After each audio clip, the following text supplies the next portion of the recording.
All right, let's bring in once more political analyst Mcebisi Ndletyana. Mcebisi, you were sitting watching that interview that we've just conducted with Pravin Gordhan.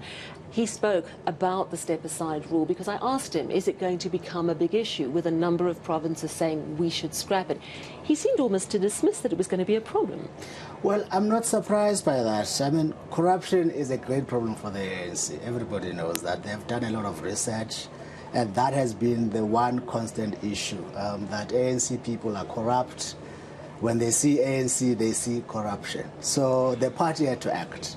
It had to act also because they've been losing support precisely because of this. So then it doesn't make sense. I mean, if you think about it, and you don't have to be a smart person to know this, right, that you need to change things. You can't have someone charged with corruption and that person still going around as an ANC leader. That's an indictment on the party. So it then means that common sense has won out, or is in fact winning out. 7 provinces are saying, let's go ahead with this rule. Those who say no, it's because they are protecting their own leaders. They are still embedded within this patronage-based politics of the ANC. Zandile Gumede, for instance. And it's quite unfortunate for KZN folks to support this because now ANC there in that province stands below 40. I think it's 41, 42, somewhere there. And people like Gumede haven't done the ANC anyone this. She was terrible as a mayor.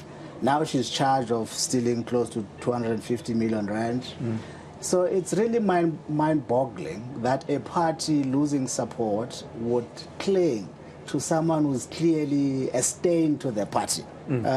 So fortunately, we have sober-minded people to nudge, hopefully, the hotheads, perhaps, from KZN into seeing common sense, because it's really common sense.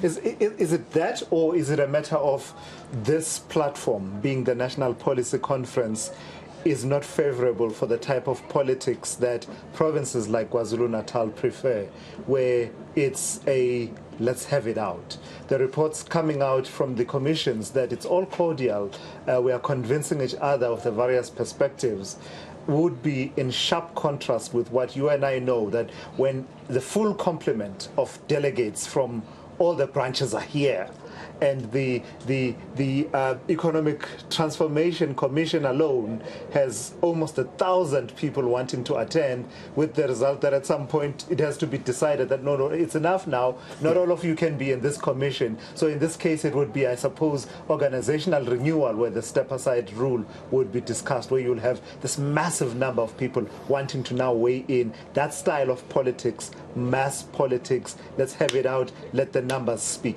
Is it convincing that you're thinking is at play, or is it, the format doesn't allow, let's wait and see in December?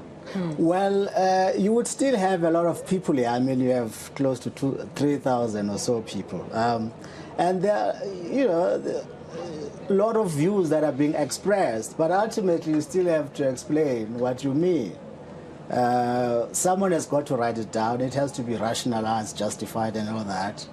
And in most ANC conferences, things that don't make sense are not put into the resolutions. If they are put in there, they are qualified. Take, for instance, land expropriation. They said, yes, we can go that route, but we shouldn't risk food security. Food security and production. Only if it is feasible can we pursue it.